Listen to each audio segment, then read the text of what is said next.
Good morning, everybody. Good morning. Remember the days where we used to have like radio jingles? And now, here's Leigh-Ann Moore. Boom. Bak'abantu Gaga. I mean, I don't know how Americans would have said that. And here, all the way from the basement underneath his house, where he resides most of the time in a coffin, Nosferatu. Gareth, Cliff. Yes, good morning. And grab a coffee, everybody. Let's get our day started. It's so weird how you mention old school radio because, you know, I've told you every now and then I have these recurring dreams that we're in the morning show and we're doing an OB somewhere, an outside broadcast, and I'm running to get there and I can't find my news. And when I get it, it's written in Greek or it's snippets from a newspaper. I had exactly that dream this morning. I woke up about 3 times and it carried on going. Oh, that's the worst. It's terrible. Like in a news studio and can't find the microphone, can't find the headphones. Oh. I know we don't have the hardest job in the world. I mean, like there are people who wake up way earlier than we do. There are people who don't even go to sleep. They do the night shift. There are people who they have to slave over hot stoves and ovens. There are people who have to be deep in mines. I mean, like I know that, right? But there is something really terrifying about starting your day and everybody knowing you're late, which is just so like it's so embarrassing and it gives me I'm not one of those Gen Z or whoever that get up and, oh my God, I've got so much anxiety. You know, anxiety, the anxiety is crippling. You know, that kind of shit. I don't do that, but man, I'll tell you, it is so embarrassing to wake up late for this show, and I'm so glad we manage mostly to avoid it because it seriously makes me uptight and tense and like nervous. Yeah, you never really get over it. I got you. Don't worry, you are here. You are with us. It is just after 6 in the morning, and we've got lots to get to today. We've got plenty to talk about. Start your week in the right way, all of that stuff. We've also got Dr. Hanan coming up a bit later on, and we will be doing another Q&A with him. So if you've got a question for Dr. Hanan, you can throw it at him. Just drop something in the comments for us if you're listening to us on the YouTubes. And if you're going to get a free therapy session with Dr. Hanan, the least you can do is like and subscribe. And actually, if we're going to help you, I mean, Dr. Hanan would charge like a wounded buffalo if you were an ordinary client. So what we do in return for giving you Dr. Hanan for free is that you must tell at least 3 of your friends about this show. Yeah. What? Share. Rakisa's going to do it. 3. What if you... Good morning. How many people even have 3? Oh, come on. You have more than 3 friends. You have lots of friends. Yeah, but they don't know about the show. So you're not doing the work, Leigh-Ann. I see our chairperson of the comments section, Ruth, is here early this morning, which is excellent. And then obviously all the other people now, they've started to kiss ass with Ruth. So you've got people here saying, morning, Honorable Chair Lady Ruth. That's from Melissa, who clearly wants a position in the governing body of the comments section. Carl says he's got a Cliff Central logbook. I record your actual start times. You've been late 23 times this year. Okay, so Carl, some advice, get a life. I'm not Dr. Hanan, but like, Carl, you're spending your coins. You're spending your coins terribly if you're keeping a Cliff Central logbook. Exactly. Thank you. Oh, wow. All right. JP says he's slowly converting all the early riser colleagues to watch your shows live. Well, JP, you are a hero and a god among men, and keep doing that work. You know, I hate having to like fight for audience because that was always my preoccupation in radio because you're up against like how we were measured. I know, and that's your report card, right? And if you don't get a good report card and you don't get good ratings, then you're messing around. You might as well be doing a show for yourself. So Bongi says, congratulations to Natasha Joubert for being crowned Miss South Africa 2023. That's indeed correct. There is a young lady called Natasha Joubert. Here is she on the screen, looking very glamorous in red. Red, the color of the devil and Satan. And adultery, like the Scarlet Letter. It brings so much like hate in me. You know what she should have won? She should have won blue. Blue is the color of our heart speed. She wore red, hey? That's ballsy. So apparently this is not the first time that Natasha has entered.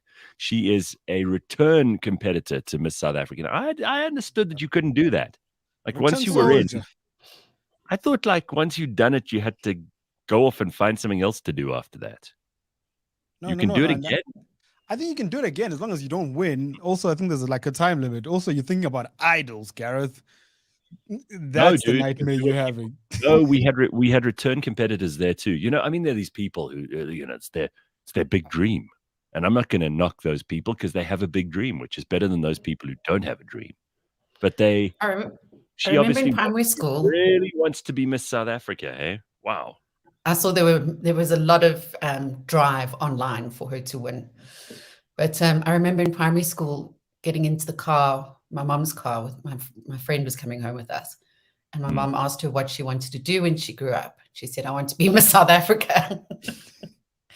Needless to say, she's gone on to be a very good veterinarian. So I don't think she would have entered a competition like that. She changed immensely. But when we were little girls, that's how we thought in those days. Well, I don't get a lot of these pageants. I mean, I think most of them are really stupid, and they've become stupider. I mean, at least once they had a purpose, you know, like once upon a time, it was like all the hottest girls. Because before we had the internet or like YouTube or Pornhub or any of that stuff, there was a reason for beauty pageants. And when I was a kid, I remember I met one of the Miss South Africas. And I just was mesmerized. I was like, wow, this is one of the most beautiful women I've ever seen in my life. I think it made a huge impression on me because I went on to date a girl who did win Miss South Africa. And then Oh, that's right. And then I also went on a date or two with another Miss South Africa, which was, I think it was a big deal to me. I mean, like I really believed it was an important job to be Miss South Africa. Once. I mean, that's all gone away now, but yeah, you know, no, definitely, especially your and my era when we were younger. You know, you gathered around the TV to watch, and you know, you waited in anticipation.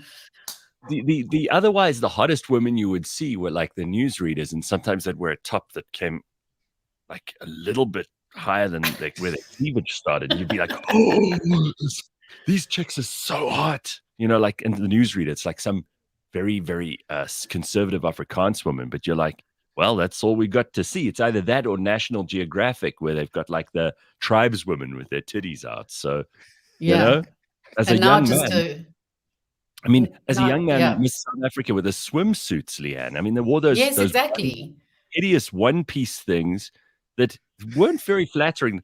First of all, the legs started up at the like just under the ribs, those holes for the legs, and the high legs. You remember in the 80s? I mean, that was when I was starting to realize, like, you know, this is something to watch. And oh man, now it's just apparently there are no rules. You could get in if you were, I mean, a dwarf. You could be morbidly obese. You could be 140 years old. What are the rules for Miss South Africa? Do you even know? No. They still all have, they still have the same physiques. 140 years old. The only thing that's new is that you are allowed to have been divorced. Yeah, you're allowed to be because before you couldn't be a divorcee. You probably wasn't even marriage. They had some sinister old ladies who would check that you were still a virgin before you entered. Ladies in headdresses like a nun's habit who would come out and go, "We must immediately check whether or not she's a virgin."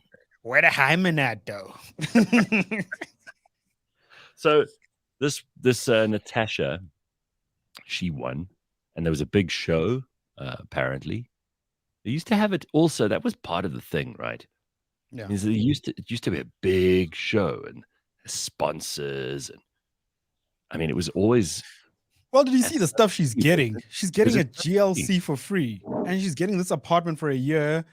And in their defense, right? So besides the whole wokeness of it all, in their defense, they all like running some kind of charities. They're very into like it. They do mind changing and real community outreach. It's no longer world peace. They're actually out there doing the work. So yeah, I watched it. Yeah, they are. You watched it. You are. Look at you. You watched it. I watched it from a dog. Watched it from a dog. She was hotter. She was the hottest there. But like, I was like, I was pulling for the Indian chick. Yeah, she was cool. I liked the. I didn't watch the whole thing. I just saw a snippet, online. But there was one where they were walking out of looked like a shopping center, and there was the girl that I was brought up to believe was the epitome of beauty, with blonde hair. Yeah, she was wearing like a camel coat. She was like, and she really worked the camera. I knew she was a lot of attention. Yeah, she was like blonde. Yeah, she looked like a princess, a Barbie princess. I knew she was gonna win. Yeah, but Brioni, I was sure she was gonna win. She was the most regal of all of them. And then Brioni. I knew Brioni. That was the Indian chick. Yeah, Brioni. Yeah. Like she's Indian, Gareth. What do you mean? What a name. Such a nice name. I'm sure it means like god of fertility or something. Or is that Ganesh? But anyway, like me like a cheese. Sounds like some sort of very rare, like Austrian cheese that they have to ferment for 6 or 7 months. Could you pass me a little bit more of that Brioni? I'd like to put it on my pasta. Okay. It's like a brie and polony sandwich. Ew. That sounds like Helen. Okay, so a lot of interesting comments here. People saying, well, at least she's a real woman. Because they've in Netherlands, for example, I think Ben was the one who told us that some dude won the Miss Netherlands. No, it was Jonathan Witt. It was Jonathan Witt. That's right. Carl DeSantis says, Gareth, have you seen the recent pics of Leigh-Ann Liebenberg? She's somehow getting hotter. I think she eats babies.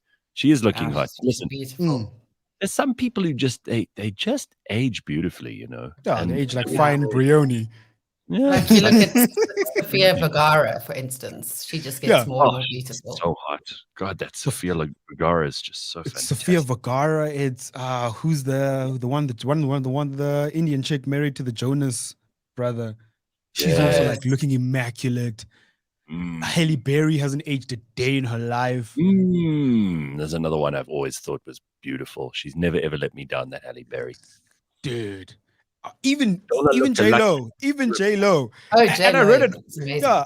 I read an article with Ben Affleck. What puts me off of J-Lo is apparently she has the personality of steel wool.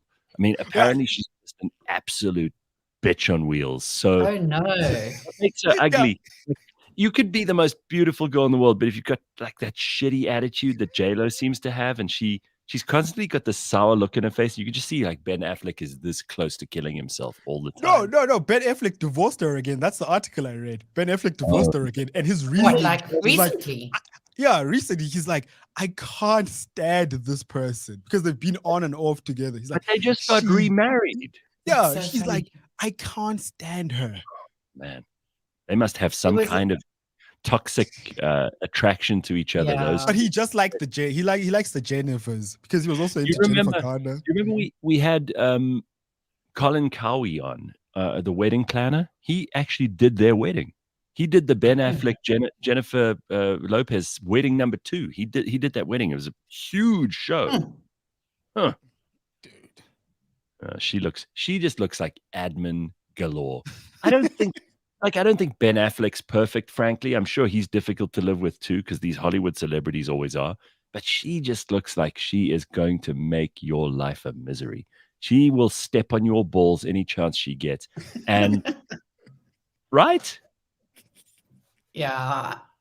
I don't know. Wasn't she an Idols judge at one point? Jennifer Lopez? Everybody's been an Idols judge in America. They keep rotating that crew. The only one who stays there the whole time is Simon Cowell because it's his only gig. No, what do you mean it's his only gig? He does America's Got Talent. He does X Factor. He does judging on a talent show. That's all he does. That's his thing. He's not. It's not like anyone's going to watch a documentary about Simon's life or put a reality TV show together about him. He's not that interesting. He's just very good at judging reality TV shows. He's very good at it. I'll give him credit, but that's his thing. That he knows his niche. He sticks to his knitting. Yeah, and like he did. They say niche. Drives me mad. Niche. No, what? You know the other thing that they say that drives me mad since you brought this up is herb. Instead of herb, herbs. They say herbs. Why do they do that? Because they don't say instead of her. Yeah. And also they get a lot of Italian pronunciations wrong. And I'm picking this up because I follow some recipe channels. Mm-hmm. And they say Parmesan, but in the meantime it's Parmesan. And they say, what's the other one? Wait, isn't it Parmesan Reggiano? Oh, is that Americanism? So that's a 50-50 because the Italians don't call it Parmesan. They call it Parmigiano Reggiano. Parmigiano. Yeah. So what the Americans have done is they've gone for like halfway between the English and the Italian. Parmesan. So so that's a difficult one. Ooh, Snipes just come in. There are two others. Penelope Cruz and Tandy Newton also both. Yes. Well, I'm gonna call out Snipes today. She's no longer called Tandy Newton because she's reclaimed her roots. She's Tandy Way. That was a big story. I'm like, she's reclaimed her roots. Someone bring down the Hubble telescope. Somebody's got big feelings they want to announce to the world. She's Tandy Way Newton. There are two other words that Graham finds irritating when Americans pronounce them. Oregano instead of oregano and aluminum. And aluminum. Yeah. And mirror. Meg says, I haven't forgotten I am 100% New York and 100% Puerto Rican that J-Lo once said. That's right. She adds to 200%. All the rest of us, we just 100%. But old J-Lo. You know humans. Yes. Jennifer Lopez, she like 200%. We only 100%. Oh my God. Sorry, I can't help myself. La cucaracha. J-Lo must be crazy, says Steve. Engaged 6 times. Yeah, but she's also hot. Yeah. If you're good looking, you'll get engaged 6 times. So we're not taking away from how great she looks. We're just saying the personality appears to be, really complicated. Yeah. Like this, she had Ben Affleck looking like this. Oh my God! Yeah, there was a video as well of them fighting in the street. Yeah, I mean, where they got into or out of a car. I remember. Yes, and they were having a tiff. But just shows that slammed the door. Shows that picture again because that is still. I mean that poor man, right? Oh my God! Look at him. He just wants. At that point, he's like, just swallow me up, oh great earth. Because even though I am pooning one of the hottest women in the world, it is not worth it. Oh, well, at this point, he's Batman. He has like all the money in the world. Yeah. He's pooning one of the best chicks in the world, as you put it, Gareth. He's just like, God. Well, I'll tell you what, these 3 Miss South Africas, these are the top 3, the princesses. They're with the winner. Good-looking girls. So congratulations to whoever the judges were. I'm sure they did a terrific job because none of these women is unattractive. And as far as we can tell, none of them was a man before this. So that's. But Brioni got hate online. Like people were like just hating on this chick. I'm like, I don't understand. Why? What did she do? I could for the life of me, like I got bored. Like I got bored going down the Twitter rabbit hole. I'm trying to find out what she did and why they hate her. But like they were just hating on her. And then I knew the other one was not going to win, Nande, because she literally looks like Zozibini. She comes from the Western Cape. I'm like, they're not going to do that again. And then the hardest one won, which was Natasha. Okay. Well, that's good then. That's the job of the judges, and I'm very glad they executed their responsibilities properly. Just go for the hottest girl. That's what Miss South Africa should be. None of that crap about answering questions or nobody cares, really. Let's get back to basics here. If you want to have a beauty pageant, remember it's in the word beauty pageant. It's the same as like when sportsmen open their mouths. Like when we all loved David Beckham until he started speaking. It just ruins the fantasy. Just play, do what you do, play football, look hot, don't I'm speak. with you on that too, Leigh-Ann. Do not do these post-match interviews with these idiot rugby players. We don't want to hear. But they always say the same thing. Like, oh, it was a great team, it was a great game. Like both teams put 122%, but we just brought more. That's it. They just like J-Lo. The boys really gave 200%, and we're gonna win. And we're very proud. And the coach was good, and weather was on our side, and the crowd. We stuck to the plan. We stuck to the plan. We executed the plan. I mean, really, such banal nonsense. And I don't know anyone who listens to that crap and learns a thing. Just to go back to Bakah'abantu, if there was some campaign against one of these girls or hatred on the, imagine how. Now, I mean, we often talk about how pathetic people are on the internet, but imagine how low down the pecking order you are to like be trolling Miss South Africa contestants. There was a contestant who was being trolled earlier this year. I think it was last month. This cycle or last cycle? Well, it's every cycle, but this time one who had like funny jokes, right? The one who had funny jokes on Twitter when she was 16. Yes. Like that. Yeah, she was like called out for stuff that she tweeted years ago. Unbelievable. Imagine the people who are going and looking at her tweets from like 100 years ago. Imagine the sad, pathetic, angry person who goes on the internet and I'm going to find something mean that this Miss South Africa contestant said back in 2014. I'm going to go look at all her tweets. Hang on, I found something. She made like a slightly like risque joke about penises or something. She said something about the blacks, or let's find something that she. I mean, really, it's just so ridiculous, isn't it? It was because I remember reading her tweets, right? So the alleged scandal where she even apologized, dropped the video, and she was so sincere about it. And I'm like, when I read the tweets, I'm like, they're actually funny. I'm like, I just chuckled. I'm like, yo, they're so funny. I'm like, this girl. We would, number one, if we're in high school, because we were around about the same age, like if we're in high school, we'd have been friends. So here's something, talking about being friends, I'm slowly starting to really look up to Switzerland. This is a headline I saw today when I woke up. You can be denied citizenship in Switzerland for just being too annoying. But Gareth, if we threw up a poll, right, in South Africa, you wouldn't be allowed in South Africa. There are a lot of people going, I'm not annoying. I've been accused of lots of things, being too opinionated, saying things that people don't like, but not annoying. I mean, so here's the case. 43-year-old Dutch woman, Nancy Holton, was denied 2 applications for a Swiss passport for being too annoying.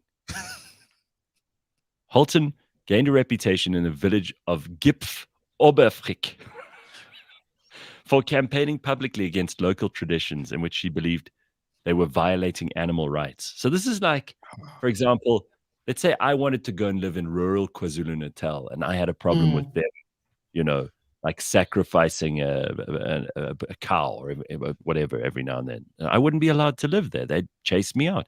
Eventually, she managed to appeal this decision and was finally granted citizenship after the canton determined there was no justification to say she was insufficiently integrated to become a Swiss citizen. But the people of that village are going to hate her. Yeah, exactly. Would you want to be there after all of that? Also, how badly does she want to live in Switzerland, but yet she wants to change it before she even moves there? This is like, for example, those people that like to wash their assholes in the sink, and you see someone. But they want to go to some civilized first world country, and then they want to wash their assholes in the sink. And I'm like, no, sorry. You want to go to the reason it's a first world place and not some rural backwater shit like whole country, as Donald Trump calls it, is because people should not be allowed to wash their assholes in the sink. Now you're going to go there. You're going to expect them to change the rules because they will, right? There's going to be enough like white liberal women in that city or country or whatever to say, I think it's absolutely, it's a description, it's a feeling of individuality, but it's also like your group identity that you should be able to wash your asshole in the sink. I don't have a problem with that. I think it's actually, it's beautiful. It's such a nice tradition, But what if I want my sinks un-assholed? Exactly. I mean, this is what irritates me is like, so there are certain countries that are net immigration countries, and there's certain countries that are net emigration countries. You could say that the ones that have more people coming in, the net immigration ones, can make the rules because they get to choose, right? There are lots of people all over the world that want to go into those countries. If you're a crappy country that everyone wants to leave, you don't get to make the rules. Then whoever's coming into your country can say, hey, listen, you guys need all the help and improvement you can get. I suggest we do this, and maybe we should listen.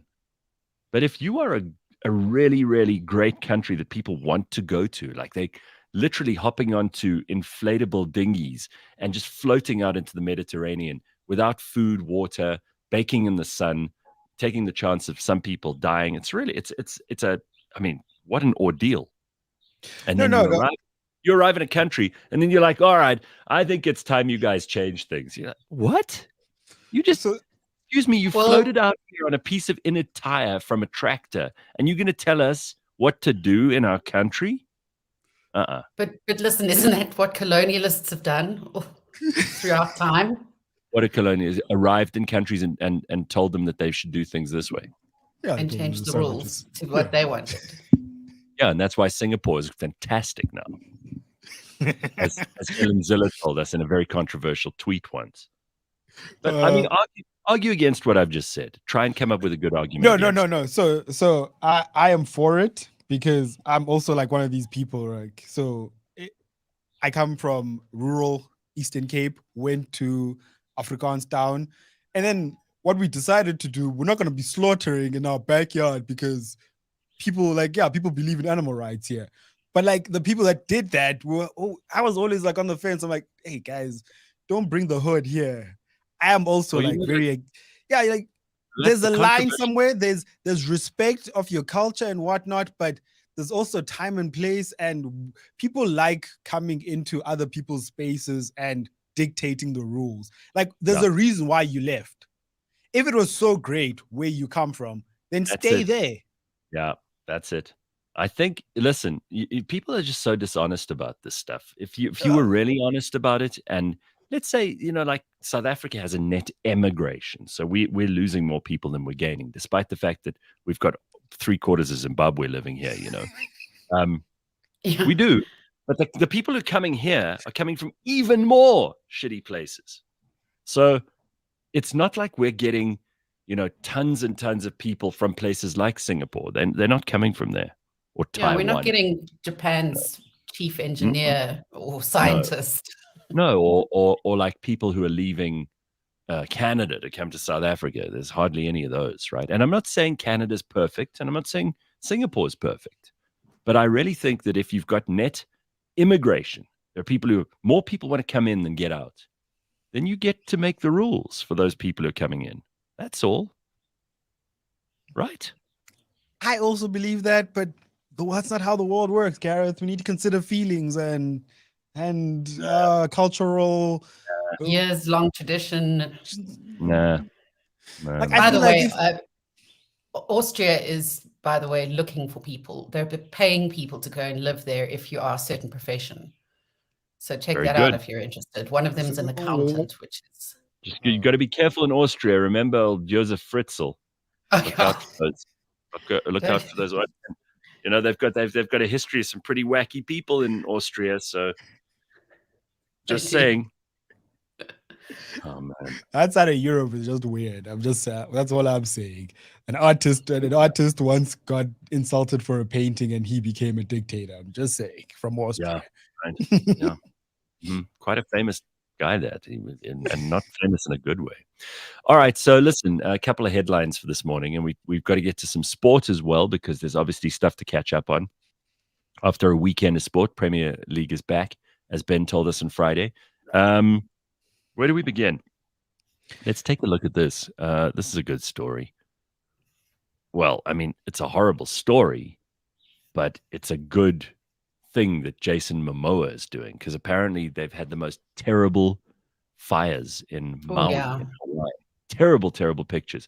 You see like this, it looks like, talk about, places looking terrible and having net emigration. I mean, people were jumping into the sea to get away from these fires. Yeah. They were abandoning their cars on the side of the road and jumping into the ocean. Can you imagine how desperate that is? So anyway, he is a native Hawaiian, Jason Momoa, and he is the star of Aquaman, obviously. He wrote on Instagram, Maui is not the place to have your vacation right now. Do not travel, he said. Do not convince yourself that your presence is needed on an island that is suffering this deeply. Because there are going to be people who are going to be like, oh, we need to go there and help. But all they're going to do is add to the difficulty. Because, you've got to be fed and clothed and put up somewhere and, all these resorts. Also, one of the cops was in a press release said, and he pointed out specifically to the media and volunteers. He said, you're actually, you don't realize that you're walking over the ashes of people who've passed away. Jeez. And we still we want to positively identify all 89 victims. And wow. It's going to take us time to do this, but we really want to do it properly rather than fast. We really want to account for everybody who was there, but you're currently like messing up the scene by walking all over this place.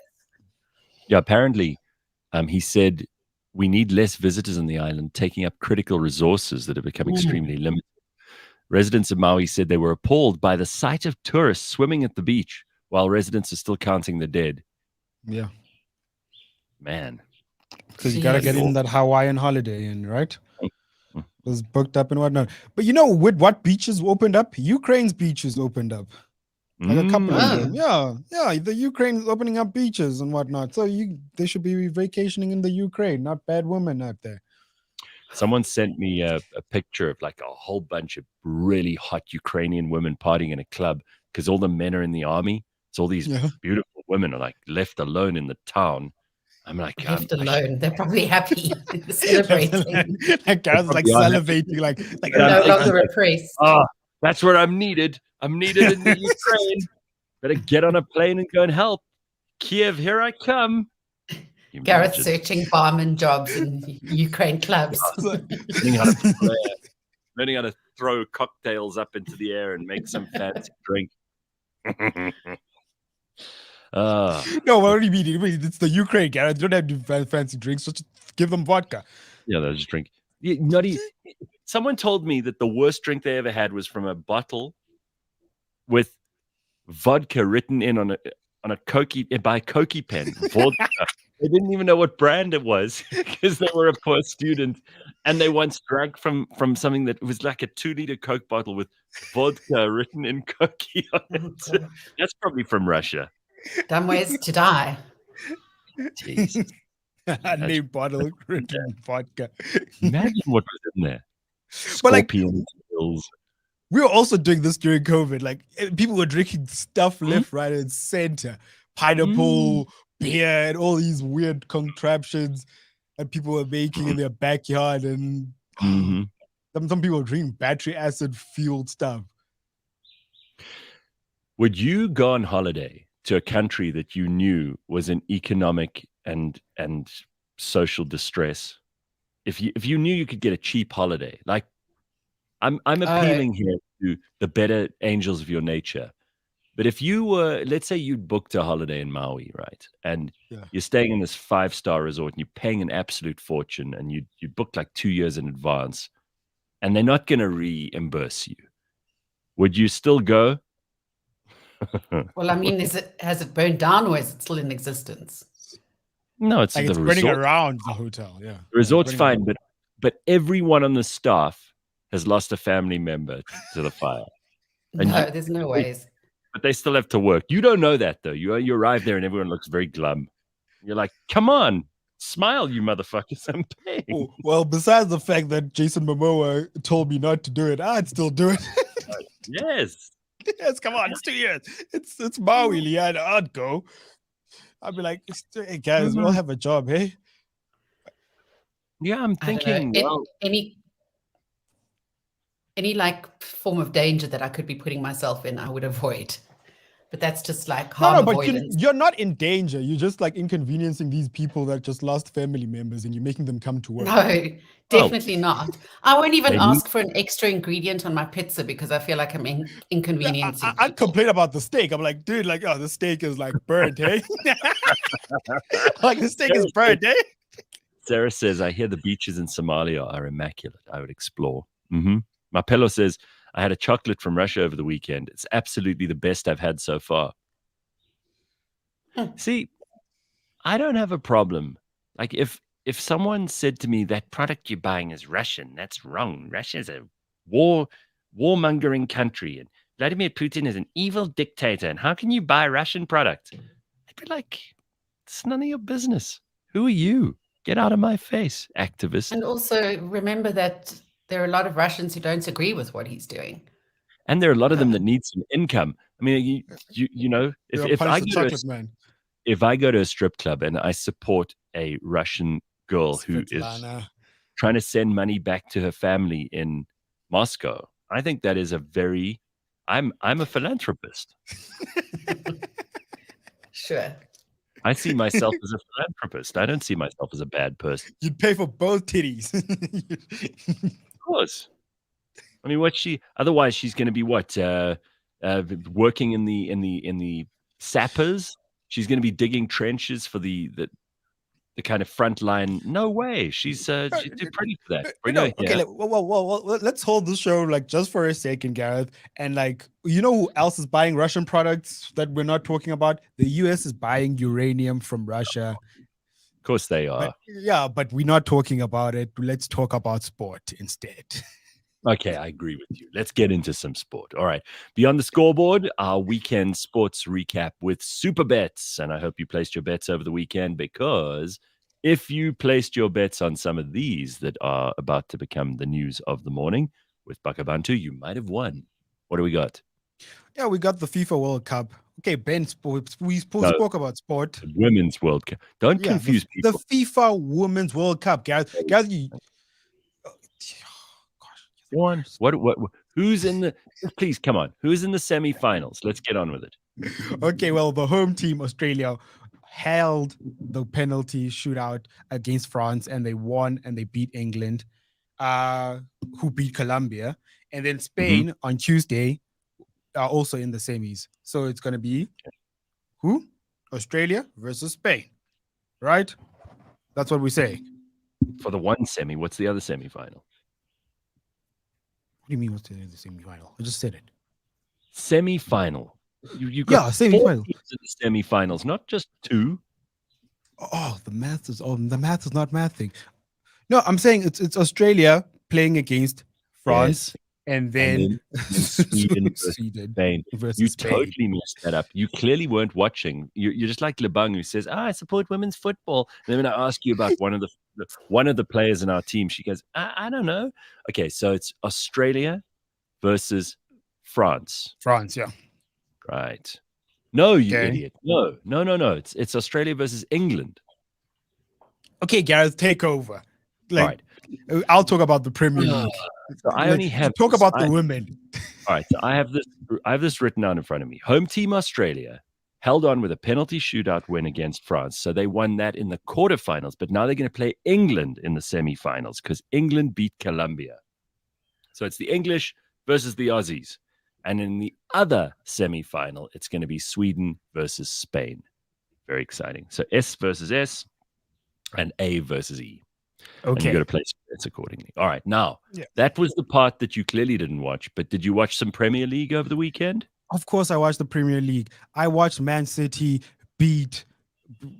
Oh, dude, Friday, it was such a great match. It was 3-0 against Burnley. We had a great team. That's my team. So I'm full on support. So we had like great opening first rounders. Man City won, Arsenal won, Newcastle, Brighton and Hove. Okay, then Spurs drew because obviously they lost Harry Kane to what? I think they lost Harry Kane to Bayern, which was very sad for them.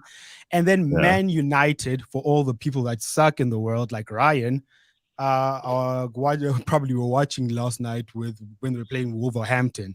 I don't know what happened there. I don't care about Man United. Actually, just get Ryan into the studio because I promise you he could do the sport better than you and I can. And he actually watches all of this and he places bets on all this stuff. Get Ryan in there. Ryan, get in the studio. We need your help. Ryan, where are you? Bring him in there because he'll give us a fair summation of what happened in the Premier League over the weekend. I know he knows his stuff. Also in the rugby, apparently France narrowly beat Scotland 30-27. That was also something Ben spoke about the other day. Many expected it to be a little more one-sided, but it's all the confirmation you need that Scotland are going to be a serious threat in the World Cup. That's according to Ben anyway. Something that's of huge interest to Buck fans as they are in the same group. Let's get Ryan on here and he can help us. Remember, Superbets supports responsible gambling, Leigh-Ann. I know you're a big gambler. Strictly no under 18s. Winners know when to stop. South African Responsible Gambling Foundation toll-free counseling hotline is on 0800 006 008. All right, Ryan, what did we miss? What did Bakah'abantu and I get wrong? Everything. Most of it. Pretty much. I was in the back just checking out what's going on. The football was crazy this weekend, though, Gareth. Hold on. I do have to say, this is hilarious. Graham says, another stellar sports report. No, can I tell you, I went to a bar last night, right? Because it was Chelsea's first game of the season. As everyone knows, I'm a big Chelsea fan. And it was with Liverpool. And we end up drawing. We end up drawing. And I was so mad because I really thought we had a chance. We were denied a goal from an offside, but so was Liverpool. It was a freaking good game, but I was super mad. All right. But, and just to be clear, because Bakah'abantu even got that wrong, apparently United play tonight, right? They're playing Wolves. They play Wolves tonight. They play Wolves tonight. No, it's crazy. Just to end it off. And I don't know if anyone plays Fantasy League, but we're also doing that, so that's a lot of fun. Great. Very good. But any bets won? So I did place an embarrassing bet. On Friday, I placed a bet that Burnley would maybe beat Man City. I know Man City's going to win, but I was like, you know what? On the odd chance that they fumble, then maybe I can make you're still experimenting. It's totally allowed. Why not? Why not, guys? So obviously Haaland came in with 2 goals. 2 freaking goals on his opening. That's unreal. So all right. I lost a small amount of money on there. But not too bad, guys. Great opening Premier League weekend. Thanks to Ryan, who actually knows what he's talking about. That is your Beyond the Scoreboard sports recap at Superbets. Thank you, Ryan. All right, very good. We'll get Bakah'abantu back because he's useful for the rest of the show. Thank goodness. Dr Hanan, which is some people's favorite part of a Monday. It's kind of where we get our act together. We tidy up our minds. We figure out how to make sense of this crazy world. It's going to be okay with Dr. Hanan Bushkin, renowned psychologist and head of the Anxiety and Trauma Clinic in Johannesburg. And we've got a couple of questions from some people in the comments section. And I also have a few on email. And we've even got a question from producer Ryan, which we'll get to in just a moment. But first, let us welcome Dr. Hanan. Hey, Doc. How are you? Hey, I'm doing well. How are you doing, guys? Getting warmer. Good. It is. Isn't it great? I was walking around in a T-shirt yesterday. I felt so liberated. I saw it's going to be 26, 27 tomorrow, the next day. I mean, that changes mood for everybody. Yeah. Right. But as you've told us before, you cannot make decisions based on your feelings because your feelings change like the weather. All the time. All the time. All right. So let's go. We've got a couple of things here. The first question that I see from the comments section earlier was right at the beginning of the show. So this is clearly someone who desperately needs your help. So Leigh-Ann from Perth says, question for Dr. Hanan. How do I know if I am a kind or selfless person, or if I'm fawning to avoid conflict? How do I stop myself from fawning without becoming selfish? She sounds like such a kind person that she's actually wondering whether she's kind. I mean, a truly kind person would do that. It's never crossed my mind to consider whether or not I'm kind. I couldn't care less. So I'll answer it in the most comprehensive but quick way that I can. And that is, don't vilify being kind. Being kind is good. People that are not kind, they don't get socially integrated into a social circle. And the whole notion of you got to be a bitch, or you got to be evil, or you got to be unkind is in order to be accepted, or in order to be cool, is actually not cool, and it's not accepted, and nobody likes unkind people. So being kind is the right approach. And if that's the foundation that you're starting with, well, good on you. That means that you're starting off on a great note. The question that you've got to ask yourself is, who are you kind to? Because as we keep on referring back to the coin theory, you only have limited amount of energy and coins to dispense into the world around you. And you got to ask yourself, am I kind with the people and the things that give me a return on that kindness?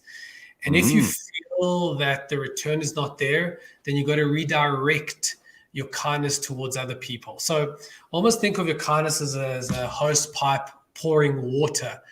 And you only have X amount of water to pour into whatever it is. But you can either pour that kindness, that water, into fertile land, or you can pour that water onto concrete slabs. And I want you to take your kindness and don't stop that, because that's your temperament. That's who you are. You can't be unkind, and you shouldn't be unkind. But you got to pour that kindness, or that empathy, or that social intelligence, or that emotional capacity into people that give you that return investment. I think that's so true. Like sometimes I think, you know how you wake up in the morning, some mornings, and you think, I'm going to be nice to everyone today. I generally am, but sometimes you think, you know, I'm going to be nice to everyone in the traffic, and you'll let people through, and you'll wave, and you'll do all those things, let pedestrians cross, allow taxi in, and then all of a sudden somebody hoots at you for something that wasn't your fault, and you lose it. You're like, I don't deserve this. I've been kind to everyone today.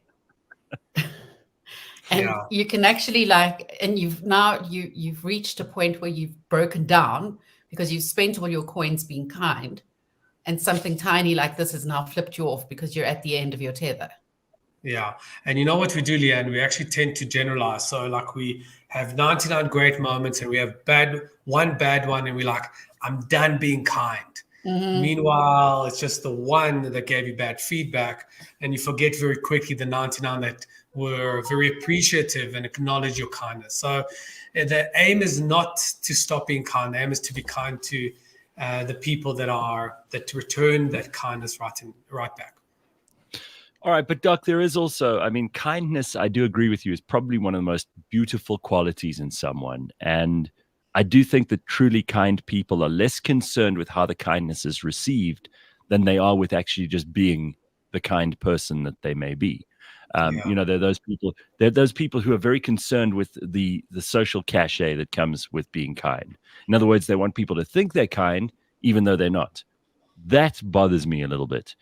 Someone says, you know, kind of like Ellen DeGeneres, who was supposedly absolutely awful to be around and terrible to live with, but she wanted everyone to think she was kind because she was doing these things on her show, like helping this person and getting involved in that charity. But deep down inside, she was mean to her own staff.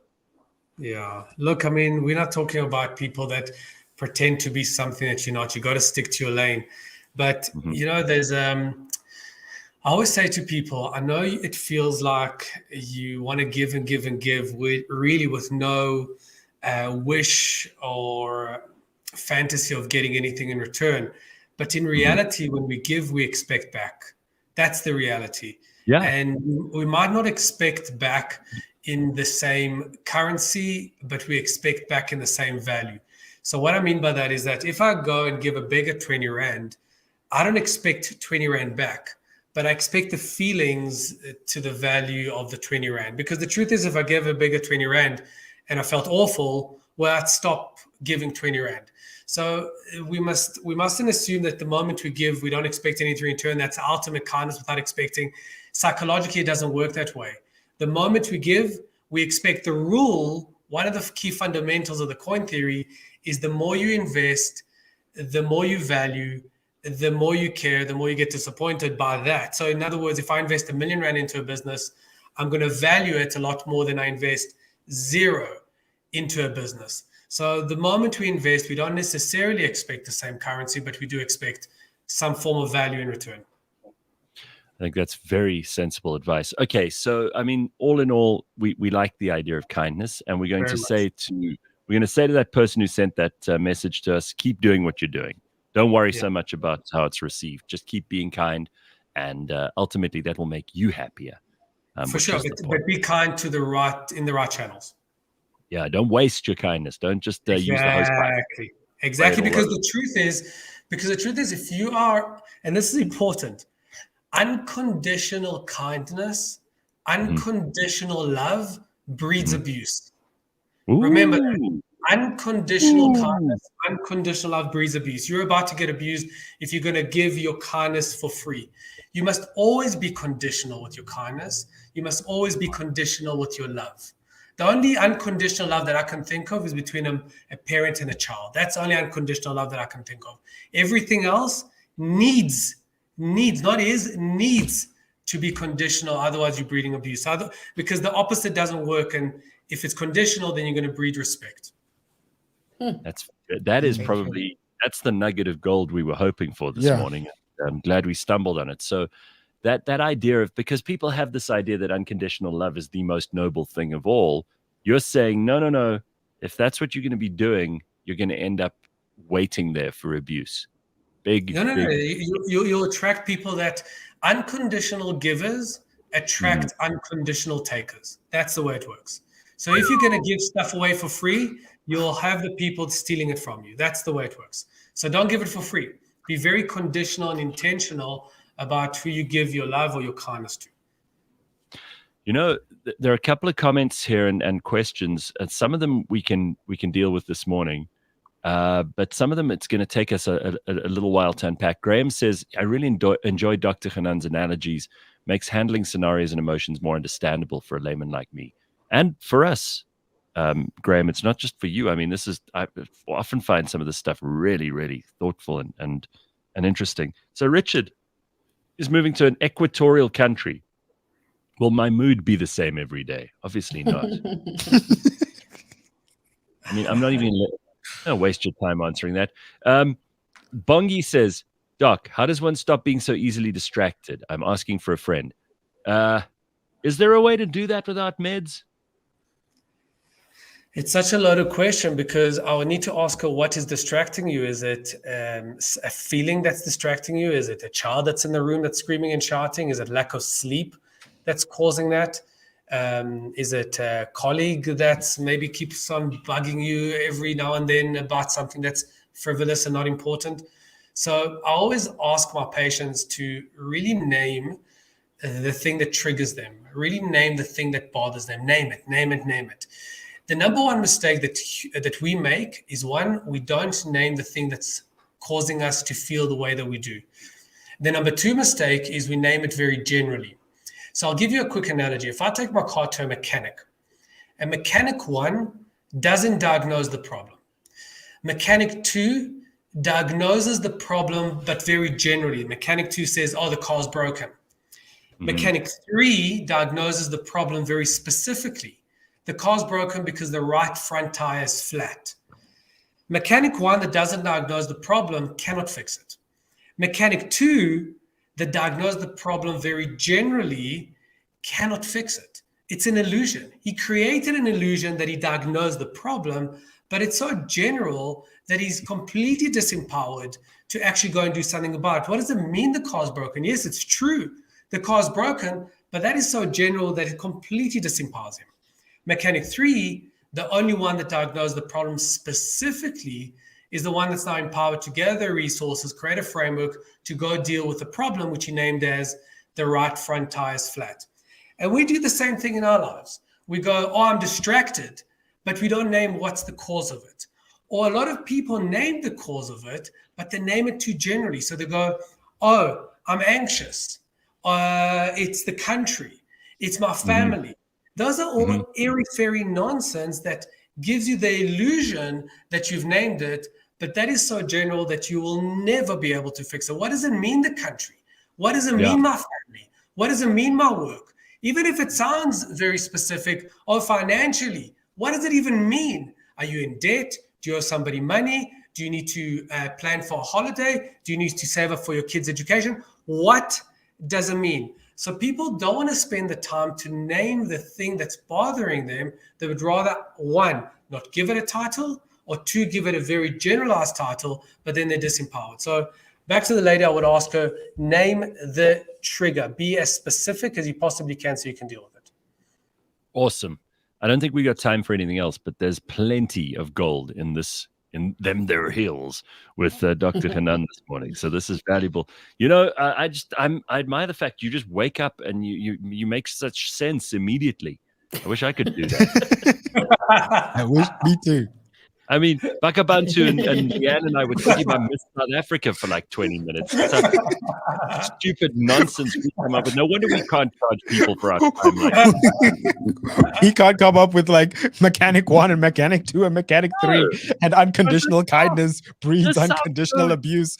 Right. This sounds so sensible and so useful. And here we are just talking absolute nonsense about like Miss South Africa. It's ridiculous. All right. I suppose we're the filler between Dr. Hanan's great nuggets. All right, Doc, we'll catch up with you next week. Have a good week. You too. Cheers, guys. Good. There he is. Dr. Hanan Bushkin. So Bakah'abantu, it seems that the consensus in the comments section is that you're the worst at sport, but that doesn't really rescue me because you know I'm the worst at sport too. Yeah, so. Me too, because I've done sport before and I was horrible at it. Let me explain to everybody what happens. So on Friday, Ben comes in. He really knows what he's talking about. In fact, there was a great comment about Ben over the weekend, which I put up on my Instagram, just how, because he really loves sport and he knows it, involved and all the rest of it. It's easy for him. It's like when Bakah'abantu talks about, doing histology, for example. He knows that stuff. So it's easy for him. But you come on a Monday and you get us 3 idiots and you're like, these people don't know anything about sport, but it's not our job. See, all we're here to do on a Monday is just give you the results. So we'll try and get that right for next week, but don't panic. And if any of you think you could do a better job, then we'll get you to do it. So send us your CVs. The sports reel. Just the Monday sports person. By the way, I love the way that someone called Matthew Dixon says that Hanan Bushkin's got a funny surname. Your surname is Dixon. Son of a dick. You're the son of a dick, and you're busy giving someone else trouble about their surname? Wow. Own a mirror? I love that. Yeah.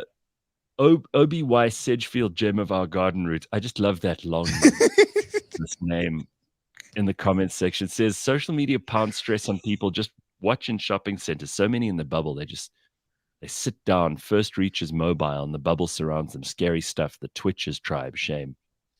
It's very stream of consciousness, OBY Sedgefield, gem of our garden route. But then, I mean, that's your name on. Exactly. Yeah, better call her by her proper name. Yeah, I don't know how to. I don't even know how we would say that in a sentence.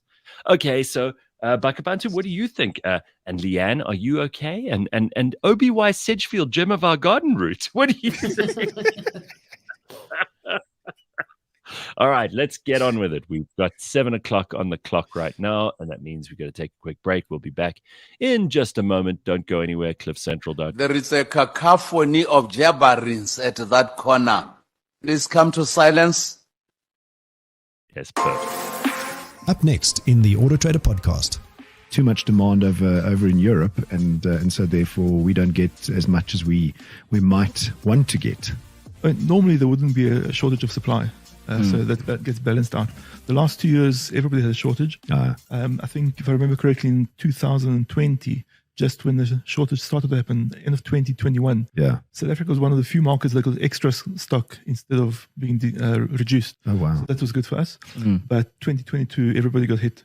So we were one of the countries, and there was no one market that survived the cut. Yeah. So there was just less production because of COVID, because of semiconductor, because of logistical issues. Catch us every Monday at 9 a.m. on YouTube and on autotrader.co.za.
Every time you listen to that 80s show, Tom Cruise lives another 10 years. Every Friday on CliffCentral.com, Polo and Dory review movies, reminisce about old songs, remember childhood places that are now car parks, and say some outrageously rude things about Patrick Swayze's brother. That 80s show, new episode every Friday, live or as a podcast on CliffCentral.com.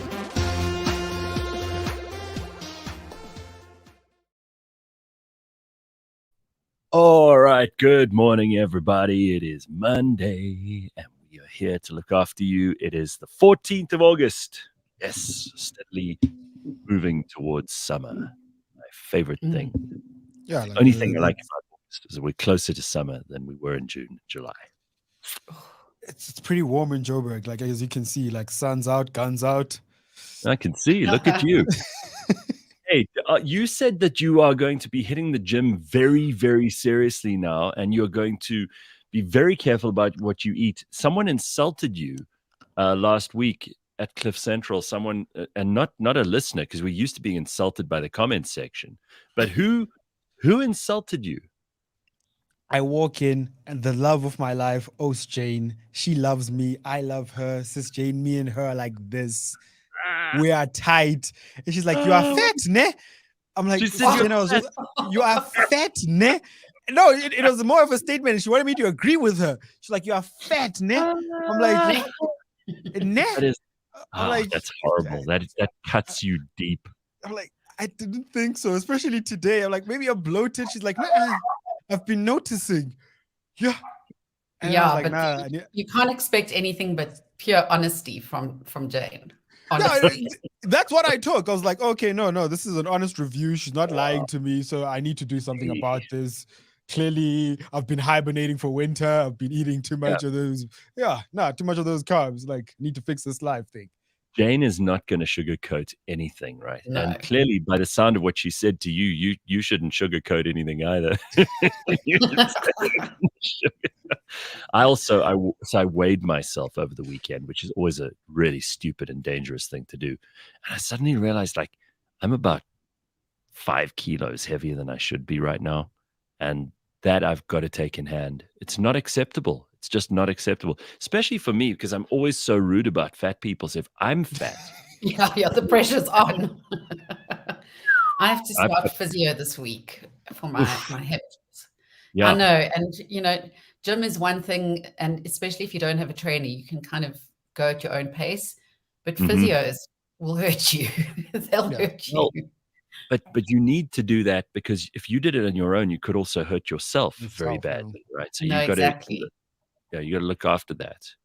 So I mean, I'm excited for you though, because it does mean the road to recovery is very much in front of you, and definitely.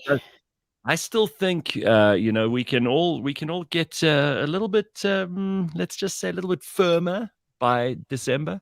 Let's just a little bit. I'll need until December 2029. Well, at least you're giving how close is this deadline? And gravity will still be fighting back at the same time. So I'm just going to come out even Stevens at the end. Oh man! All right, so Bakah'abantu is now he's gonna lose some weight so that Jane doesn't call him fat anymore. Yeah, no. Like, this is why I'm putting it out on the show. Accountability. Yeah. So yeah, if summer season comes out and I'm not in shape. Yeah, I'm doing something wrong. Hey, and if Sis Jane doesn't change her opinions, I'm still doing something wrong. So Barefoot Blanche says, I was congratulated on my pregnancy about 3 years ago, and I'm not big. Lol. She wasn't even pregnant at the time. That's pretty mean. Listen, I think we've, as we discuss with Ben every week, there's always room for improvement. So I think whether it comes from Jane, let me just give Jane some credit here, because people will say she's mean, but you need people in your life who will tell you how it is. And we all need someone to check on us, someone who doesn't, whether or not Jane means to be horrible, you can't get into her head, right? So when you go back to Dr. Hanan and kindness, you can't read other people's minds. You don't know whether they're actually being nasty or whether they're being nice. They're the only ones who know that. Yeah, so take the advice from whence it comes. There's a program in the UK, a TV program. I think it aired for a few episodes and then it was pulled. But it was a reality show of these two presenters visiting towns and finding the fattest people. Oh. And they were saying things like, we're out here to find the fatties. They've been dipping their hands in lard. Look at these two, the fattest of fattiest you've ever seen. Sounds like a great show. I think I would have enjoyed that. Leigh-Ann, where would you go if you had to find Joburg's fattest? Parliament. Not in Joburg. You lose.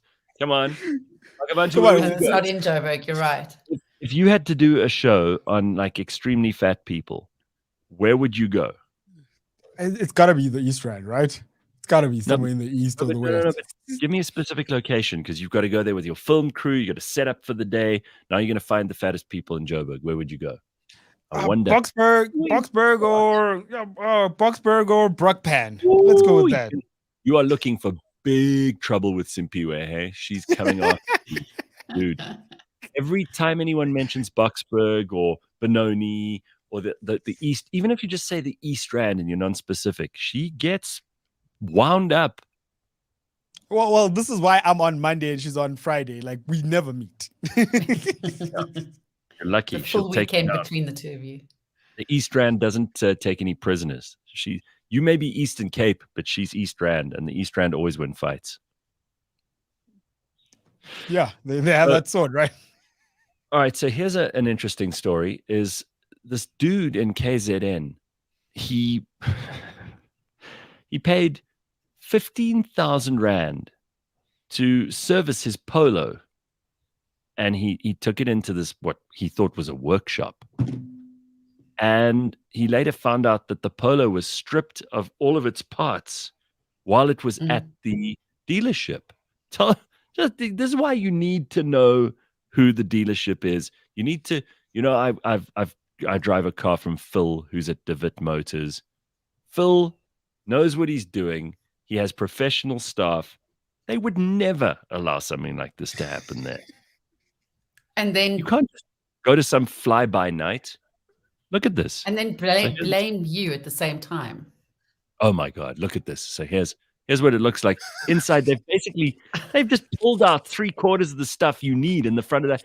Plus, they've left it looking like a dog's breakfast. They didn't even try to make it look pretty. Nah, they did nothing. They just stole the stuff. Look at this. They stripped the inside. Look, this car is in terrible condition, I've got to say. The guy who's driving this car shouldn't have expected a whole lot more, but... No, it was perfect when he sent it in. Oh my God, this is what it looks like after they've had a go? Yes. Wait, did he take it to a service place, or did he take it to just a strip yard? Because it seems like he took it to a dealership, a proper dealership.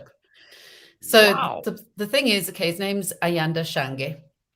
He actually works, even though he's from KZN, he works in Saudi Arabia as a teacher. And he took his car to Mid-Bay Motors in Richards Bay. This was back in 2020, mind. But he sent it in as a major engine service because he'd been working overseas for a while. So the car hadn't been serviced for a while. It missed 2 services. So when he came back, he decided to book it in for a good service. He was looking after the car. Nice. Wanted there was absolutely nothing wrong with the car. It just needed a service, and he was sticking to his service book and doing his thing. He was given a quotation. He was told there were some new parts which needed to be purchased. He had no problem. He paid the 15,000 Rand in installments so that they could buy the parts and work on the car. Then he's actually provided all the receipts as well, showing that he paid over 15,000 Rand for these parts. He wasn't given a time frame on when this car should be ready, but he was told that it would take some time because they had to order some parts in Germany. So at that point, he needed to fly back to Saudi Arabia, and he left his family to check on the car. Then COVID hit, lockdown restrictions. So the family couldn't do these constant follow-ups. But as soon as they could, his twin brother and brother-in-law tried to follow up, but they were just met with stories. Stories. You know, still not ready. The parts haven't arrived. They've pulled the whole engine out of this car. There's nothing left. Yeah. So the reporters who wrote the story called the dealership, and they spoke to the general manager, Stanley Joseph, who said, I'm aware of Shange's car, but I blame him for leaving his car for too long without checking on it. Oh, okay. So yeah, if you leave your car for too long without checking on it, then we can steal whatever we want. That's an attitude. Yeah. I know this attitude because I've encountered it in my own life. There are those people who think that because you don't use a watch, like it's just lying around, right, that they can have it. Because you're not using it, so I haven't seen you wear it for a whole 3 months, so therefore I can have it. Right? Yeah, exactly that. And yeah, the dealership is now not answering any phone calls. People have picked, the reporters are phoning them back, and they're just keeping quiet on the other end of the line. So they realize what they've done. Go after them. They must go after them. They must take these guys down. They must get... where's carte blanche when you need them, right? The story was made for them. Anytime anything goes wrong and there's some injustice, who do we call? Dun, dun, dun, dun, dun, carte blanche. Where's Bongani and Derek and company? Well, Derek retired. Derek retired after a health scare. Yeah. Poor guy. Yeah. I actually saw Derek while I was in hospital. Oh, yeah? We were at the same hospital. I hope he's doing busy. In that big room, that big hotel room of yours. Yeah. Wow, I still can't get over that enormous room that you had. It's like you could fit 17 patients in the room that Leigh-Ann got. So it's so weird. Okay, I totally don't deserve it because I'm on my the cats are awake. What was that? The cats. Your cat just said mama. Yeah, they do. Mama. So they phoned me. I'm on my brother's medical aid as a dependent, and they phoned me the night before the op, the hospital did, to say, we see that you're part of this certain plan, through ABSA, etc. And we'd like to offer you the private suite. Ooh. So I said, well, that's lovely, but at what cost? So they said, I think it was an extra 1,000 Rand for the night or something. And I said, no, thanks. I'll just be in the normal ward, because it was for one night. If it was for 3 weeks, I would have rethought it. And then the next morning I arrived, and I was met by this entourage, and they took me to this room. All the sisters were standing there. They said, we've been looking forward to meeting you this morning. We've been waiting for you, and took me into this amazing room. So they did it as a complete surprise. It's an upgrade. So it's like a VIP treatment for you. Yeah. That's very cool. Because let's face it, no one wants to go to the hospital, right? It's not a place. But if you can get treated like Leigh-Ann was treated, whew, that's very good. Wait, back to this car story, right? So was there a contract signed probably that says if you leave your car for over 3 years, like I get COVID regulations and COVID made it difficult, but you get these weird contracts that say if you leave it here for like 2 weeks, let's say like a garage where let's say Sandton City, you park your car there. There's a disclaimer somewhere that says if you leave it here unattended, we're going to do X, Y, Z with it. Was there like a dry cleaner or something? Yeah, like we have the right to sell it in order to reimburse us or something like that. Was there some kind of situation like that? Well, I mean, there could have been, but the point is that the family were trying to contact them, so that they've got that leg to stand on. Yeah, it sounds to me like this dealership just decided they needed an excuse after the fact. They didn't actually, and I mean, they've ripped everything out of the car. So what's your excuse for that? Why didn't they just destroy the car also? Like, let's just pretend the car never existed. I would just go with that. Like, there was never a car. I would, I'd rather say it's been stolen. It's been stolen off of our property. Yeah, and you left it at your own risk. But have you heard the stories about like these, it's not OLX, but like one of these sites where you hire people, like where you can it's like our version of Craigslist, where I need this, and someone provides the service or provides whatever, right? So now, the scary stories when I was moving is when I was looking for a moving truck, and these people say they come in, they move your entire house, and then they just don't go to the location you dropped them.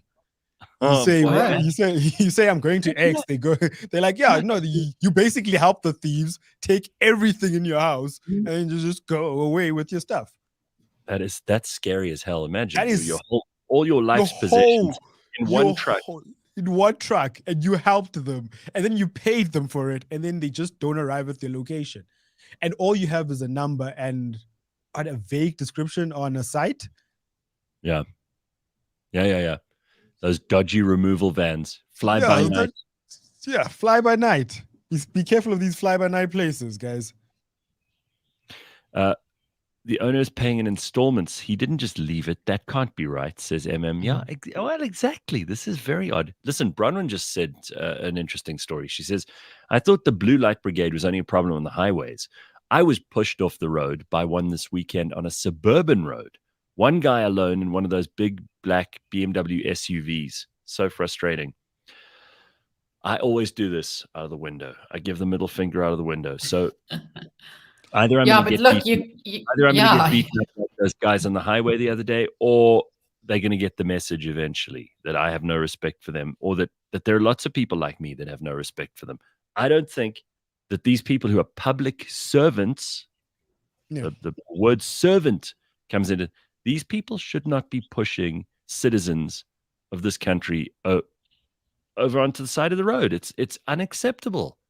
Who do they think they are? Right. I had a big blow up about this whole this word politician. I hate it so much. And these people should be recognized as public servants. And these people work for the state. And people of the state should really be getting what they paid for. They don't deserve to be bullied and harassed by these people, especially the Blue Light Brigade. I've been seeing a lot of them, and they are, and also they're gonna get off. We know that, right? From that 10,000 Rand bail, they're gonna get off. Well, we'll find out. I mean, we'll find out. We'll have to wait and see. But who knows? I don't think it's gonna be such great news for the victims of that whole thing. Yeah. Listen, you have some good news for us now, because everybody's so worried about AI taking our jobs, but Bakah'abantu has evidence that AI is actually getting dumber. So like ChatGPT, one of the biggest one, like what OpenAI does it. So so they've been giving it problems to solve, and one of the problems was coding, and 73% of the time it gets it wrong all the time. Wow, that's amazing because it was built for coding. On code. Yeah, it was built for coding. It was built to circumvent all these things, and then out of this entire pool, it keeps getting stuff wrong. It keeps making up stuff that doesn't work. And the parameters that these people set for it, they keep teaching it, no, do this. And it just keeps going back like, no. It's just tired. Proof, like you don't need to get too cut up about things. And, you might think that you are a bit of a loser this morning for whatever reason. We all have loser complex on 1 or 2 days in the month. Apple is bringing out an Apple car. You know that, right? This is the ad they put up. Apple set to launch its own electric car with a next level battery in 2024. And then somebody immediately says, steering wheel sold separately for just $2,999. And some of the other comments are just as bad. Listen to this. Apple, tires and seats sold separately. Someone says, oh, that looks like an old Audi R8. Someone else says, hits pothole, cracked windscreen. Will it start to shut down when the newer cars get released as well? That's another thing people are saying. Does need to be connected to the Wi-Fi all the time. Like, someone else said, imagine no longer being able to drive just because your car is too old for the latest iOS update. Oh my word. Is it an Apple car? Will it have windows? That's a good one. So already Apple just getting tons of shit. I mean, if the most successful company in the world gets the amount of noise that Apple got over this ad, then don't feel so bad if you got some. That is so true. Right. But we're still waiting on the Cybertruck, so it's all great and well with this concept. We're still waiting on the Cybertruck. Oh, please. That Cybertruck has got to be one of the ugliest things I've ever seen in my life. Yeah, but they still haven't made it, and people bought it like pre-orders and whatnot, but it's still a concept. I would be relieved if they told me, here's your money back.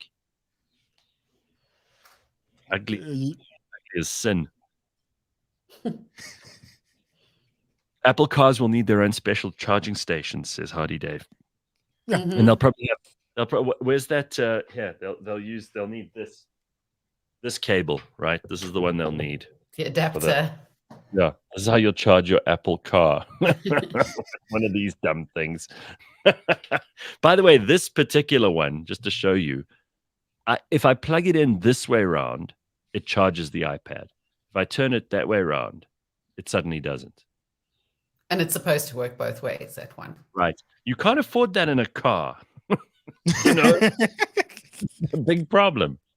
Carl says I have to charge my iPhone twice a day. Imagine the battery in that car. Yeah. Oh man. But like with Apple's, there was a big scandal with Apple, right? So what happened? Apparently they have this system where they actually shut, like once they release a new Apple, they can actually make the old Apple iPhone obsolete. They slow it down. They slow it down. They even kill the battery life to a certain degree. They had a big lawsuit, and they were proven guilty, and they just paid the fine, and then life carries on. They settle out of court. Yeah. This is the kind of crooked skullduggery that happens behind the scene, and us silly consumers. I mean, I don't know how old. Let me just check, because one of my old iPhones, I think it's like a 8, maybe. An iPhone 8. Is it possible?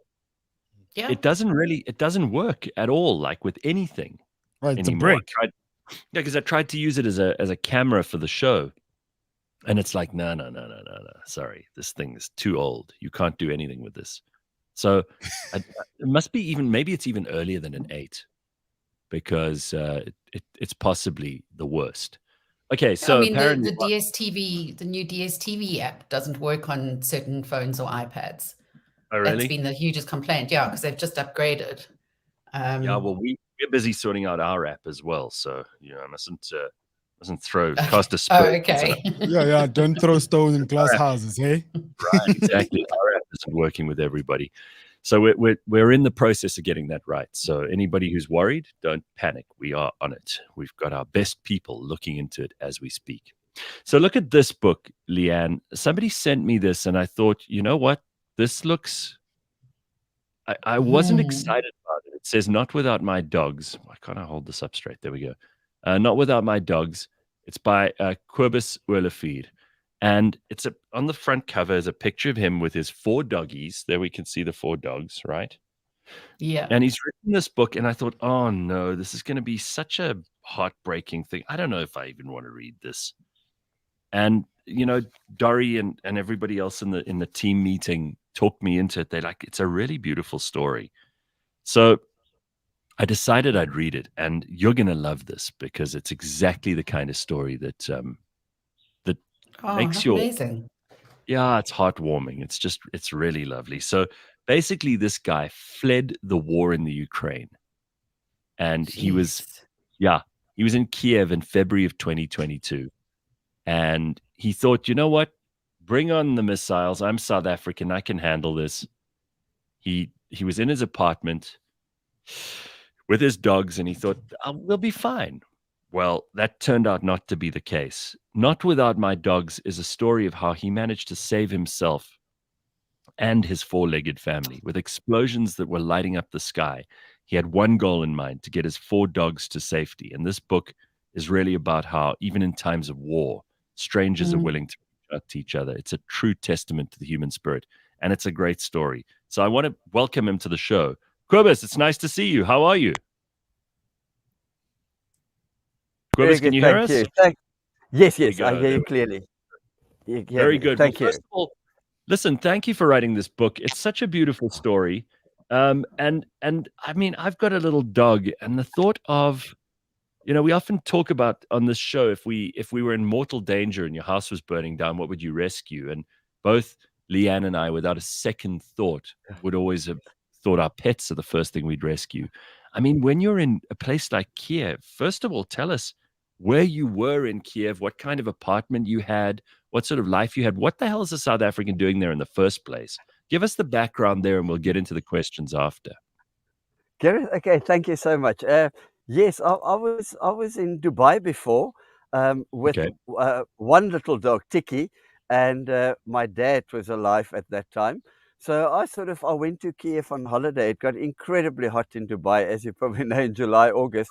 So I went to Dubai, to Kiev, and I went for 5 days for a short little break, and I just fell in love with Kiev. So about 7 months later, and after about 8 visits to Kiev, I told my dad, listen, I'm going to put you in your wheelchair. He had a problem walking at the time, and I put Tiki in a box, and I got on a plane, and I made my way to Kiev, really on a wing and a prayer. I had no job, nothing. And then I settled down in Kiev. I was there for 4.5 years. I was director of a private international school and also CEO of Ukrainian cricket. And I actually had a fantastic life. I had a lovely little bachelor apartment studio on the 7th floor with my dog and Tiki. And then my dad passed away sort of about 6 months before the war broke out. And just before my dad passed away, Tiki had the 3 little ones, Olikaya and Jessie. So they sort of took the place of my dad, and I was there with my 4 dogs.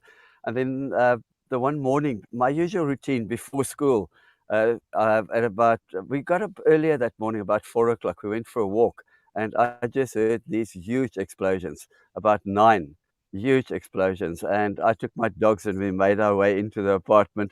And I didn't leave the apartment. We went out once. They called the curfew immediately.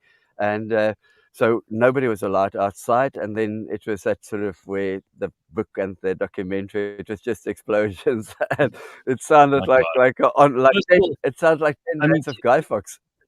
Can we just say you seem to be handling it pretty well, because you were in a bloody war zone. It's not like it was a game, but you're smiling and laughing while you're telling us the story. Your dad had excellent timing. I mean, he really knew when to get out, huh?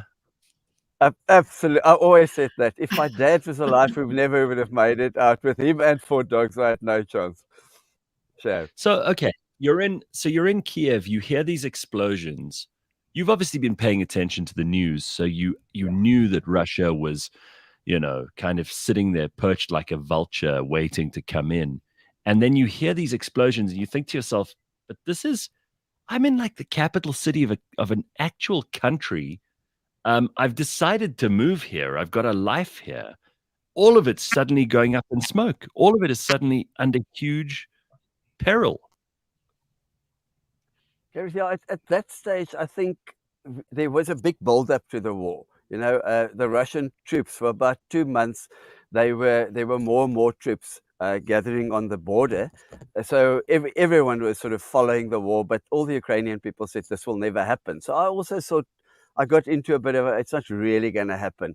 And then that morning, when you heard the explosions, and that first night, I just saw the sky was literally red in a distance, and it becomes very real very quickly. You realize just this is the real thing. I'm in a war. Now, how do you even begin to figure out what you're going to do in this situation? Because your time is limited. You have to make some very quick decisions. You got to take what you can. You can't carry a whole bunch of stuff. There are already people fleeing, I'm sure. Perhaps some left before you, some, unfortunately for them, left after you, and maybe some didn't make it out. How urgent was this at this point? Because you kind of smiling while you're telling us the story, but I'm sure it wasn't funny while you were in it. Yeah, Gareth, at the time I knew, the obvious, that I need to get out of here. But then because of the 4 dogs, I didn't have transport. And there was no ways to get with the 4 dogs onto any public transport. Those first 10 days of the war, more than 1 million people left Kiev and Ukraine. They were all going through Poland, through the western border. So I saw videos on that, and friends sent me videos from the train station, central station, and buses. People were chucking each other, bumping each other off the buses and that. So I had no price with 4 dogs to get onto any public transport. So I sort of made my peace. There's no ways out. I'm going to have to just stay and pray and hope my apartment doesn't get hit. And then through a friend of mine, I managed to get this ride with a school teacher that he was a football coach, and he offered to take me with a car. I paid him $700. That was just what my budget gone. But he said he'll drive me up to the western border. So then after 10 days, so I realized, I've got a way out. And then I just took a backpack. It was mostly full of dog food. And the sweater I had on, I had 1 pair of shoes, 1 trousers. And you don't care about that. I just left everything in my apartment. I took the dogs on a backpack. So how do you how do you even take the 4 dogs with you? Did you have them all on leashes? Like, what was the story? Yes. Yeah, okay. I had the 4 on leashes and then the backpack on my back. And 8 o'clock that morning, the curfew lifted. So he said, I'll be right outside your flat at 8. So we made a beeline that morning. 8 o'clock, we made a beeline into the back of the car, and he drove us up to Ivano-Frankivsk. It's a little village very close to the border. And then when you get to the border, you can't just walk across the border. I mean, there's obviously, there's rules about this. So now, how are you going to get across? And also, how are you going to get your dogs across? Yeah, at the time, I tell you what, Gareth, we stayed in Ivano-Frankivsk in a refugee shelter, a school that they converted into a Ukrainian refugee, call it a refugee camp. And we stayed there. We had a little room there for 5 days, waiting to get another ride to the border, to cross the border into Poland. And then a lady and a little daughter, Larissa, offered. I paid her $300, and she said, "Get in the back with your dogs and your backpack. I'll take you across." But then, because I'm not actually Ukrainian, I had a temporary residence visa, but I'm still on a South African passport, so I'm a third country citizen there. I was terrified, and my dogs didn't have their little dog passports. I never took them to the vet at that time. I wasn't planning to go anywhere, but luckily, because of the whole EU situation and the war, they didn't ask for any documents for the dogs, and I literally didn't show my passport. They didn't put any stamps, nothing. I just showed my Ukrainian temporary residence, and they let me through because there were queues. It took us 15 hours to cross the border. We slept in the car. We sat in a queue 15 hours. There were just people walking and cars, and it was terrible. My God. Okay, and how are these little doggies at this stage? Because I'm sure that they must have been, they must have known something was going on. Dogs are quite perceptive, and they must have been very upset and very nervous. How did you calm them down? How did you deal with that? Yeah, I think once we were on the road, in the car, that trip, the journey up, and then the new little room in Ivana Frankivsk, I think that became a bit of an adventure. I know my dogs incredibly well. I feel them and they feel me. So I think for the dogs, it became an adventure at that stage, and they were quite excited. But the 10 days when we were locked in the bathroom and the explosions were going off in Kiev, that was the time they were absolutely terrified, traumatized. And that's when I started playing the Hauser music. It's this cellist. He's a musician. He's actually from Croatia. I never knew it. I thought he's from Serbia. But I was playing them Hauser cello music all the time on my laptop in the bathroom for 10 days. Literally day and night I had the laptop on. And that sort of, you didn't hear the sound of the explosions that loud. It didn't sound that loud with the music. And the music calmed them down, and I would put little candles on dark light in the bathroom. The whole time during those 10 days, it was basically keeping the dogs calm, getting them through this with as less trauma as I could. Because those explosions were huge. You listen to crackers at Guy Fawkes, and then you hear these missiles and artillery, and it's a sound you can't describe. It sounded like it's literally in my lounge every time one of those things went off. So I had the music for the dogs, and that worked very, very well.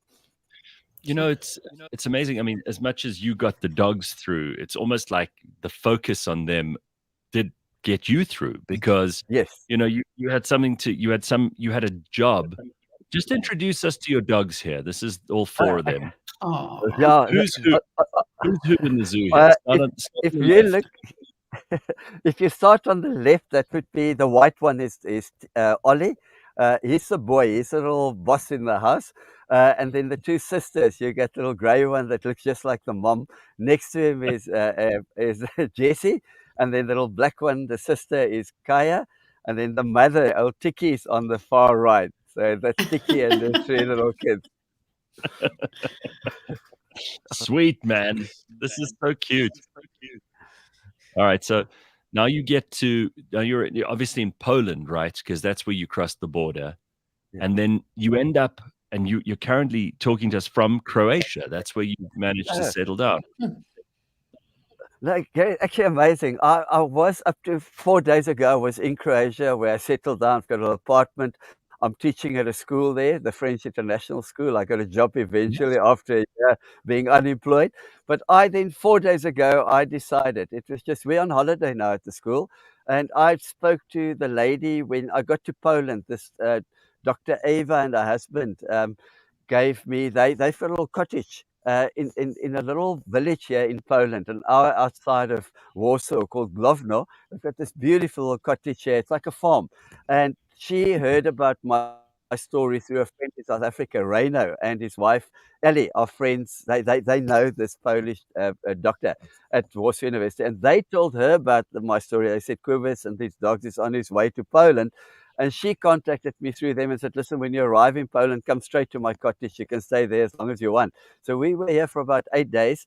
And I decided 4 days ago, I've still got 2 weeks of holiday left. I'm going to put the dogs in the car. And I drove for 16 hours. I was on the road with no sleep. A 16-hour drive. I left at 5 in the morning. I arrived here at about 11 at night. And I came back to this little cottage. And I'm sitting here. The dogs are running around. They call it the garden, but it's like a farm. And I'm back in the cottage. It's now my 3rd day back in the cottage. I'm staying till the weekend, and I'm driving 16 hours back to where am I? I'm in Zagreb. But I'm back here. It's incredibly nostalgic. The last time I was here, I was in a state like you can't imagine. Now I'm here on holiday with the dogs. We're back in the cottage. It's just been, it's been surreal to be here. It's that's why I can't stop smiling. It's amazing. What a story. Leigh-Ann, don't you love this? I mean, you're a big dog lover. You're a big cat lover. I mean, for you, this is, you'd also be thinking, what am I going to do with my animals? Yeah, it would be the first thing. I mean, I had that fire scare where I live, and the first thing I did was put the cats into their carriers. But I mean, I remember the photographs and videos of people fleeing Ukraine, and a lot of them had their pets with them. And I'm wondering if you saw that along your journey, if there were people carrying their pets with them.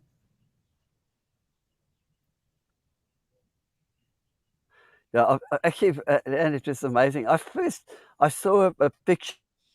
It went viral on social media. A man, an elderly man, probably a bit older than me. He was carrying a big dog, like a German Shepherd, that was quite old, on his shoulder, and they said he walked 15 kilometers across the border. He had no bags. He just walked out with his dog, and that made an incredible impression on me. This guy with his dog walking 15 kilometers across the border. And then also when I was waiting in the car to cross the border at Poland, I told you we sat there for 15 hours. We slept in the car in this queue, but we were in the car, and then next to us there was a little gravel road. And when the taxis and combis and any kind of transport people could get, they were dropping passengers off at the end of the queue. So they still had 8 kilometers to walk, and it was minus 4 degrees Celsius. They had 8 kilometers to walk to the border post. So that whole night, all 15 hours, I looked out of the car, and right next to me on the gravel road, people were walking past. And it was mostly children and women, because men of fighting age between 18 and 65 are not allowed to leave Ukraine. So it was only women and their grandmothers, but all women and children. And then they had 2 paper bags. That's their earthly possession. So they walk with 3 kids, 2 little, like a checkers bags with their whatever they have, walking to this unknown. You know, they go to Poland, they're leaving their country, they don't know where they're going to end. No future really, or unknown future. And they were walking. And then every now and again, you see someone walking with these little boxes that's got the cats in, or people they're on a lead. They've got 2 dogs or a dog taking their pets out. I often think that we tend to talk about war and think about war in very objective and sanitary and surgical ways. We kind of, especially if you're not in it, it's all about the political stories around it, what you read in the news. But these human stories are so bloody impossibly hard to think about. These people who just have to abandon everything, walk out with 2 checkers bags. They don't know the men in their family. They may never see them again. The women and kids have to walk in this freezing weather to, as you say, the unknown. It's absolutely mortifying when you think about it that way, because I don't know how many people in safe parts of the world, and I say safe advisedly, obviously, because every part of the world has its issues, and in South Africa we can't exactly call ourselves safe, but it's certainly not a war zone. It kind of gets your priorities lined up, right, Kobus? You quickly figure out what matters.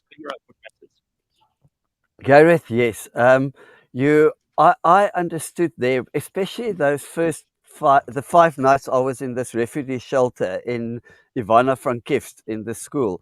I was the only male there. It was all women with children, and we're all in the shelter. They were like 5, 8 in a room on mattresses, but we would share the kitchen. And the stories I heard, it was woman and her husband got dragged off to the war, or he stayed at home if there's a home left. But most of them came from Mariupol and Kharkiv. Now, those cities were absolutely destroyed. I mean, their apartments were gone. Everything they had was blown up. So they literally, when they heard the air sirens, they made it down to the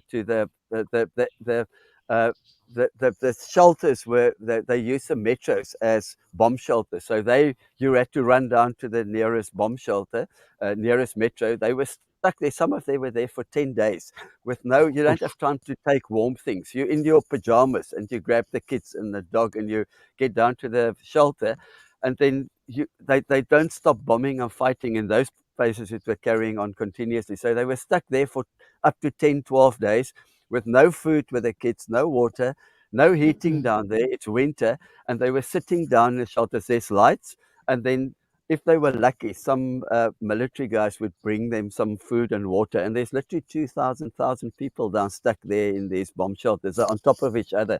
I saw pictures, some took pictures, and they're there with their kids for 10, 12 days. They hear explosions, machine gun fire on top of the shelter. So you sit down there with your kids terrified, and then at some stage they came in and said, listen, we've lined up 3 buses, come, we're going to the border.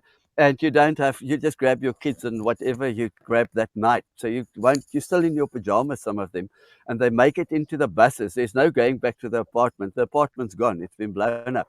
So they get onto a bus, they drive. It's like a 12-hour drive to where we were. And then they're in their shelters where they get fed and there's a place to sleep. Then they could sit there for a week or 2 before they manage to get transport across the border into Poland. They arrive on that side, and I saw it in Poland, near the central station in Warsaw. They had these huge Red Cross tents and just camping beds and school halls. And then they stay there for maybe a week or 2 or a month. And then from there, they would place them. They take trains and they go to little villages and like Krakow, another big town in Poland, or to other countries like Croatia or to Czech Republic. So it takes them, some of them took 3-4 months just to get to their new destination. And when they arrive there, they don't speak the language, they don't have a job. It's and their whole lives, they had lovely lives. Their kids went to school, they worked like all of us. Now they're sitting, no job, no money, in a new country. They don't speak the language. It's a horrible experience.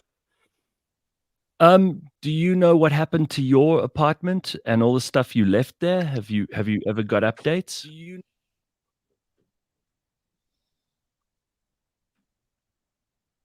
Yeah, my landlady managed. It took her about 6 months to find me. She's quite old. They call her a babushka, a grandmother in Ukraine. She managed somehow through her son to find me on social media.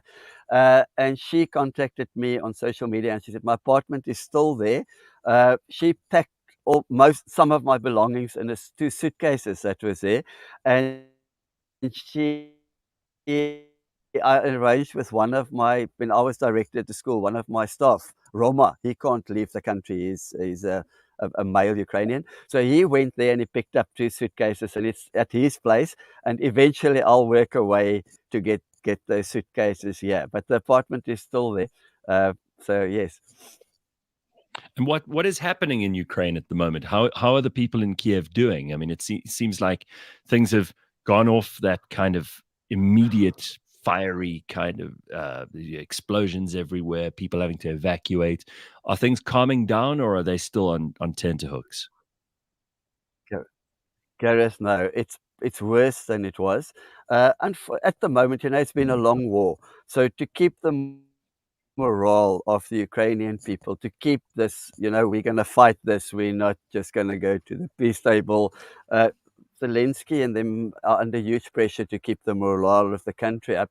So basically in Ukraine at the moment, when, the missiles, they said 20 missiles was fired last night. We shot 15 down or 19 down. Only 1 got through. That is not really what is happening on the ground. I've got friends in Kiev. They're not allowed to take any videos and post on social media. It's against the law. They can go to jail for 8 years if you post videos of any missile hits on social media. But I'm a mate. They don't put it on social media. They send it to me. And out of those 20 missiles, probably 18 hit their targets. But they're concentrating on military targets and also on infrastructure. So there's still you see, like in the past month, there were a lot of attacks on Kiev and on especially Odessa. They blew up the harbor and everything. So there's a lot of. The other day, Roma told me they basically spent 8 hours that day in the shelters. The sirens were going off nonstop. So it's not good. And also now they're mobilizing the men. They're on their 4th round of mobilization, and there's very few, if any, men volunteer now. 2 days ago, President Zelensky put in I don't know the terminology, but the government has to make a decision on this probably in the next week, that they're going to move that age where men can't leave the country from the 18 now to 16. So, and that's boys and girls. So no boys or girls between 16 and 18 would be allowed to get out of the country. And they're mobilizing people in the streets. I've seen lots of videos of that from friends. They've got press. They call them press gangs. It's like groups of 5 or 6 military guys in unmarked cars. So they drive in the street. They park next to on the curb, and they jump out and they chase young guys fighting age in the streets, and they grab them, they put them, there's lots of videos of that, and they put them in their cars, and then 2 weeks later they're actually fighting in Bakh'abantu or wherever they're fighting now. So they give them 2 weeks training, and this guy could be a musician, play the violin, and these guys are sent to the counter-offensive, to the front now. And I've seen these, so it's not I'm making up stories. The videos are out there. So they a lot of the guys are now, they go in hiding. Their wives and children go and buy groceries. The guys don't come out of the house. But I've seen lots of those videos. So it's really getting to a critical point where they, to an extent, running out of human resources. They're getting weapons, but they need more soldiers. So they're grabbing guys off the streets now, mobilize them. So it's a you don't want to be anywhere near Ukraine now. It's getting worse and worse. It's escalating all the time. It's absolutely horrible. I mean, that's just, it's so far outside of the realm of what so many of us are used to in this day and age, because we don't know open warfare. Obviously, they do in places like Rwanda, where they, in the 90s had their issues. And where you are now, where you live in Croatia now, it wasn't so long ago that the Balkans, were engaged in their own war. And it's amazing how quickly things can change. You didn't know when you moved to Ukraine that there was any chance that there would be a war. No, I mean, that's you go to a new country, it's beautiful. I mean, I love Ukraine with a passion. I love the people. It's such a beautiful place, and I've really had a good life there. And I just, you don't even think of that in 2-3 years' time I could be caught in a war. It's just not. It's not real. If anyone told me that, I would have said, "Are you crazy?" Especially in Europe. I don't know how long, but there hasn't been in Europe for a war in Europe for ages. So it was not even on my mind. You never think that could happen to you. Which of your 4 dogs was the best behaved throughout this ordeal? Sure, that's a question. They're all around me now, so I've got to be very careful with my answer. Yeah, I don't want to upset anyone.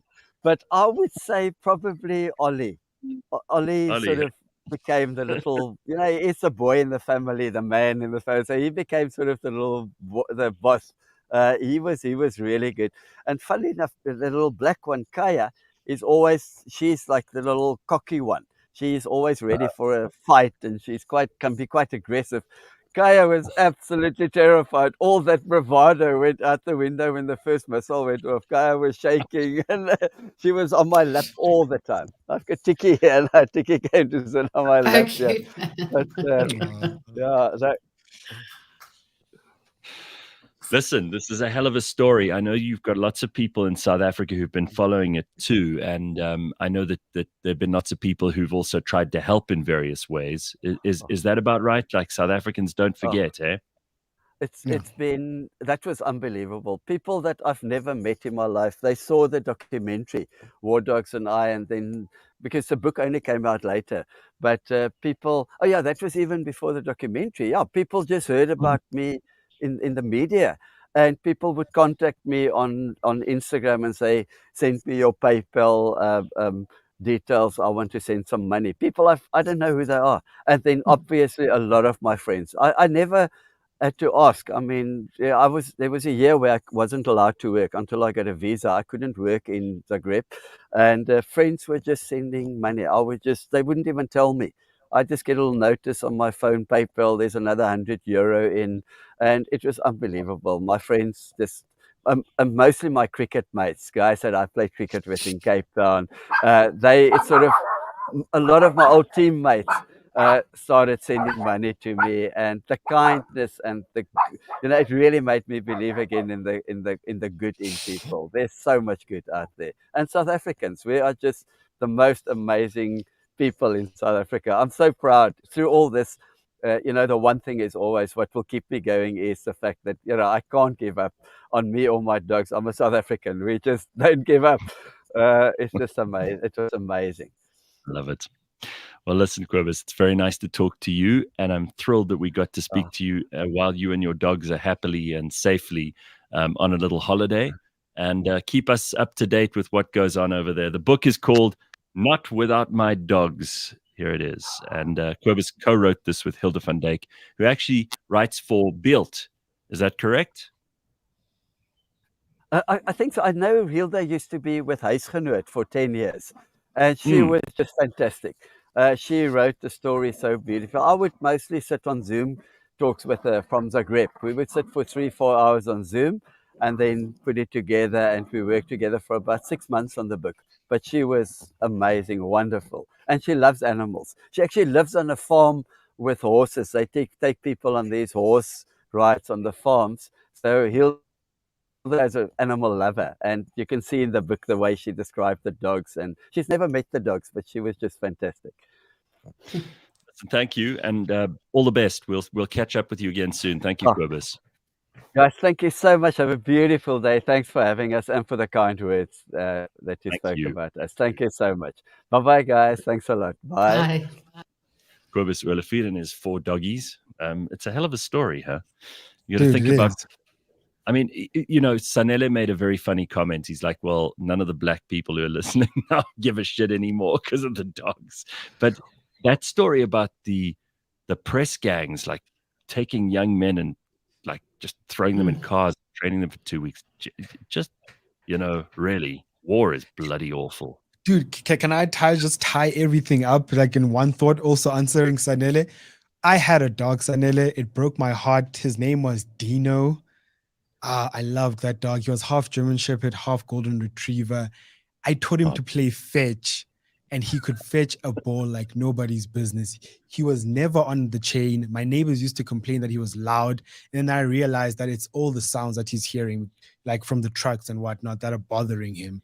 And I used to have a thing about fireworks where I used to, like, so black people keep dogs outside. But during New Year's Eve, Christmas, Dino used to sleep in the house because even when it was raining, he used to come in because we just couldn't do it with my mom. We couldn't let him be outside.